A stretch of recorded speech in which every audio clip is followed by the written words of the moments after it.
Bonjour à tous, nous sommes aujourd'hui à la 24e édition du Private Equity Exchange. Je vous retrouve aujourd'hui tout au long des 2 jours à venir pour une série d'entretiens avec les meilleurs intervenants de cet événement, des leaders de place. Et j'ai le plaisir d'accueillir pour cette interview Michael Ohana. Bonjour Michael. Bonjour. Bonjour, vous êtes CEO d'Alumni Executive Search, vous êtes sur la chasse, l'accompagnement des fonds, des participations et évidemment des candidats pour trouver la bonne aventure. Exactement. Merci d'être avec nous. Merci. On reviendra sur la partie People. Pierre Mollard, bonjour Pierre. Bonjour Mathieu. Directeur des investissements au sein du groupe SES. Donc groupe SES, vous travaillez dans l'associatif mais pas que, avec Jean-Marc Borrello et il y a aujourd'hui 25 000 salariés je crois au sein du groupe. C'est pas mal déjà comme introduction. Henri Topiol, partenaire et co-head Italie au sein de Montefiore. Bonjour. Bonjour Henri. On vous a tous les trois pendant quelques minutes. On va parler de build-up. C'est un sujet qui est important pour vous, qui est important sur la partie RH, qui est important au sein évidemment du groupe SES et Montefiore qui aime les aventures où il y a du contexte industriel de création de valeur. Premier sujet, origination, intégration et derrière leadership pour mener les équipes à terme. Si on devait commencer par origination, aujourd'hui, quand vous avez une stratégie de build-up, vous embauchez des gens qui sont ultra experts sur, j'en sais rien, moi au hasard, des CGP, des labos, de la radiologie ou ce que vous voulez, ou alors vous continuez sur une origination classique avec banque d'affaires. Parce qu'on sait que le build-up va prendre une grosse place dans votre vie. Alors, je me permets de commencer. Je dirais que les meilleurs experts pour trouver les build-up, c'est les dirigeants des sociétés qu'on accompagne. C'est eux qui ont la connaissance la plus fine de leurs concurrents, de leur secteur, des tendances qui changent, qui bougent à l'intérieur de leur industrie, et c'est eux qui identifient, qui connaissent les sociétés les plus performantes de leur secteur. Donc je dirais que l'essentiel et souvent les plus réussis des build-up sont originés par les sociétés qui font l'acquisition des cibles. Qu'est-ce qui fait un bon candidat au build-up ? Un bon candidat au build-up, il peut y avoir différentes stratégies derrière le build-up. Ça peut être de la consolidation régionale, de la densification, ça peut être apporter des nouvelles expertises, ça peut être ouvrir un nouveau pays, ou ça peut être transformer vraiment une entreprise qui était un acteur régional qui devient un acteur national ou international. Laval, l'amont, l'aval. Exactement. Ouais. Exactement. Et en fait, dans tous ces cas de figure, il y a des très belles success stories et des cas d'échec. Et c'est pas, je dirais, la stratégie qui fait le succès ou pas le succès, c'est vraiment l'exécution, la cohérence, les personnes et l'alignement d'intérêts, comme toujours. Merci beaucoup. Pierre Mollard, sur le sujet build-up, on sait que le groupe SES a énormément fait de build-up au cours des 10 dernières années notamment. Alors effectivement, nous pour le volet entreprise, on a décliné notre stratégie de build-up via trois sources de deal flow. La première, c'était bien évidemment de contacter, après avoir défini notre playbook, d'aller contacter des intermédiaires de transactions, d'aller contacter également les 120 administrateurs judiciaires de France et des avocats en restructuring pour des reprises de... Voilà, exactement. L'enjeu est d'arriver suffisamment tôt pour pouvoir accompagner nos camarades. Et puis, bien évidemment, de l'approche directe, puisque rien de... Effectivement, comme le disait Henri, l'approche directe, c'est encore ce qui marche le mieux. Merci beaucoup. Michael, quel regard tu portes justement sur cette partie origination ? J'imagine que c'est aussi un moment où on se pose la question des équipes, de l'organisation cible.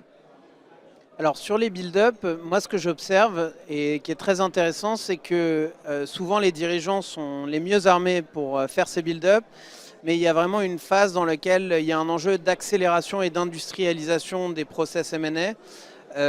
Et on est souvent appelé au moment où il y a un directeur M&A ou un manager M&A qui va entrer en jeu pour dérouler le playbook et accélérer et permettre de soulager le dirigeant ou qui se concentre sur les acquisitions vraiment transformantes. Donc c'est là qu'on intervient sur la chasse de tête. Et ce que j'observe également sur le build-up, c'est que de plus en plus, on observe des plateformes qui se montent, pas encore backées par des fonds de private equity traditionnels, mais plutôt par des acteurs un peu hybrides, qui vont faire souvent des converts et qui vont permettre à des plateformes d'émerger, de grossir et ensuite d'aller s'orienter vers des fonds traditionnels pour des phases vraiment transformantes. Est-ce que c'est une évolution ou finalement est-ce que ça a toujours existé un entrepreneur qui se finance pour développer une boîte ? Alors moi ce que j'observe c'est que c'est des entrepreneurs financiers. On n'a pas affaire à des opérationnels, on n'a pas affaire à des leaders d'hommes. On a affaire à des gens qui étaient en private equity, qui ont eu une forme de frustration liée à l'opérationnel justement, cette envie d'aller sur le terrain plus vite que la musique. Et on se retrouve avec des trentenaires qui se lancent un peu la fleur au fusil et qui découvrent les méandres opérationnels de la vie d'entreprise. Henri, Pierre, vous voyez dans les process justement ce type d'acteurs arriver? Ou peut-être que chez Montefiore, vous êtes peut-être sur des objets un peu trop gros? Alors nous, on a accompagné certains de ces entrepreneurs financiers que tu décris, Michael, en créant des stratégies, des plateformes industrielles à partir d'une page blanche. Et donc effectivement, dans ce cas-là, les entrepreneurs doivent avoir une double compétence opérationnelle et financière, puisque une partie très importante de la création de valeur, c'est la capacité à acquérir un nombre de cibles suffisant pour créer un groupe d'ampleur et ensuite à en faire l'intégration. Donc on l'a fait avec beaucoup de succès et un entrepreneur très iconique chez European Digital Group, Vincent Klingbeil. On le fait dans la sécurité électronique, on le fait dans l'imagerie. Et donc ça, c'est des stratégies qu'on aime bien. Et effectivement, dans ces cas-là, l'entrepreneur doit avoir une dimension financière un peu plus sans doute développée que dans d'autres cas de création de valeur plus traditionnels, je dirais. Pour moi, effectivement, si on se place dans la séquence d'investissement, origination, exécution, intégration, ce type d'acteur a toute sa place, puisque je pense qu'un des enjeux au moment des phases d'intégration, pour que la mayonnaise prenne, c'est justement d'avoir des profils qui soient à la fois suffisamment financiers, capables de travailler, d'avoir une vue, une cockpit view sur les enjeux stratégiques et process de la transaction, mais également qui soient capables de descendre en véritable operating partner, régler les problèmes liés à l'intégration très rapidement et mettre une force de frappe suffisante pour éviter que ça déraille. Merci Pierre. Je me demandais, comment est-ce que, au fur et à mesure des build-up, comment est-ce que ça se passe, les man-packs? Comment est-ce qu'on arrive à aligner l'intérêt avec le dernier arrivé pour faire en sorte qu'il y ait une cohérence et que, encore une fois, l'alignement d'intérêt entre un manager, une équipe de management et un fonds dans un LBO classique se retrouve dans cet environnement qui est très mouvant? Est-ce qu'il n'y a pas de la défiance, ou en tout cas il y a une vraie transparence à avoir, j'imagine, avec l'ensemble des parties prenantes? Effectivement, on fait beaucoup de haute couture, beaucoup de sur-mesure pour à chaque fois trouver la meilleure organisation et le meilleur alignement d'intérêts. Tous les schémas sont possibles. D'abord, en règle générale, on aime bien que les dirigeants des sociétés qu'on rachète réinvestissent et continuent à accompagner le projet.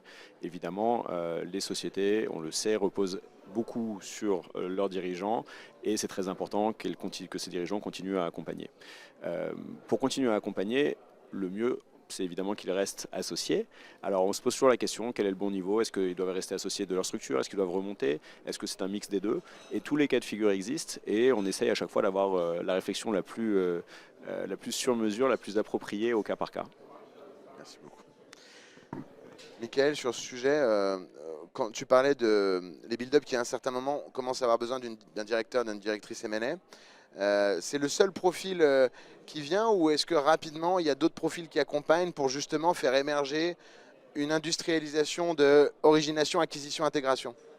Alors nous on intervient sur des profils financiers, donc CFO, directeur M&A, et sur les mécanismes d'incentive de ces gens-là, moi ce que je trouve très intéressant, c'est que contrairement au private equity qui reste un secteur assez élitiste, sur des career pass de directeur M&A, manager M&A, on a des gens qui ont des backgrounds très différents parfois, qui viennent du M&A small ou qui ont commencé directement en corpo M&A et qui ont des man-packs absolument colossaux sur le temps long.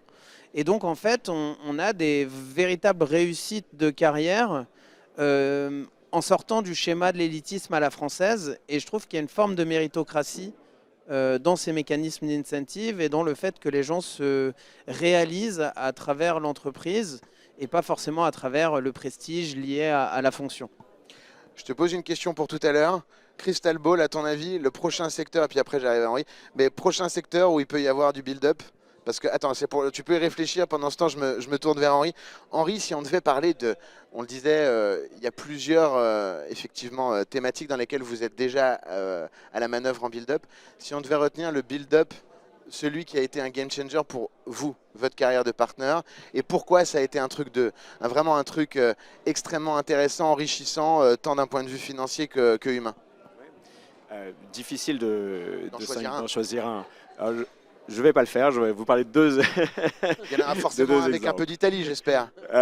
En Italie, on est encore au stade des primo-acquisitions. On a moins développé de stratégie de build-up pour l'instant, mais on y travaille.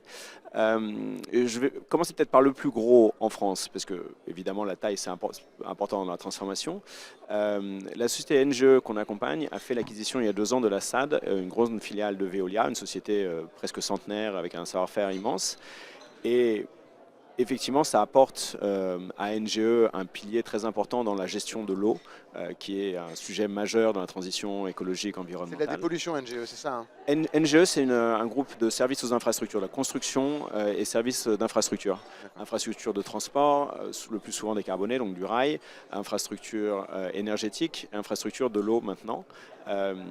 Et donc acquérir un groupe, une société aussi grande, aussi importante, parce que c'est 1 milliard d'euros de chiffre d'affaires, 8000 collaborateurs, c'est très formateur. Et l'acheter à un acteur comme Veolia, c'est aussi très formateur. Il y aurait peut-être un livre à écrire sur les dessous de cette histoire qui était pleine de rebondissements. On vous accueillera en soirée, alors, en plateau. Mais je ne dirai pas tout aujourd'hui. L'autre, à taille beaucoup plus humaine, qui était vraiment transformante. On était actionnaire de BVA il y a une dizaine d'années. BVA, très belle société française et européenne dans le métier des études marketing. Et quand on a fait l'investissement, on a demandé aux dirigeants s'ils avaient une baguette magique, quel est le truc qui changerait la trajectoire du groupe. Et ils nous ont parlé d'une société américaine pour laquelle ils avaient énormément d'admiration, une société familiale. Mais évidemment, ils n'avaient aucune idée de comment approcher et comment réaliser un build-up aux États-Unis. Et on les a accompagnés dans cette aventure et ça a été extrêmement gratifiant. Et effectivement, ça a permis à BVA de se transformer et d'atteindre une taille critique dans plein de métiers. Et l'aventure humaine de cette acquisition américaine, là aussi, il y a eu beaucoup de montagnes russes, mais ça a été passionnant. Merci beaucoup pour ces retours du front. Mickaël, alors, il nous reste 1 minute, et puis évidemment, on terminera avec Pierre. 30 secondes sur, à ton avis, le prochain secteur qui sera propice au build-up. Alors moi, ce que j'observe, c'est que de plus en plus, on ne définit pas un secteur par le métier qu'il fait, mais par le prix qu'il coûte, et que les gens vont sur des secteurs pas chers, qui vont coûter entre 3 et 5 fois l'EBITDA, avec des plays de grossir le plus vite possible pour arriver à lever une unitranche sans se diluer. Donc ça, c'est vraiment une approche extrêmement financière, hein. Moi, je suis un entrepreneur, donc elle ne me plaît pas vraiment.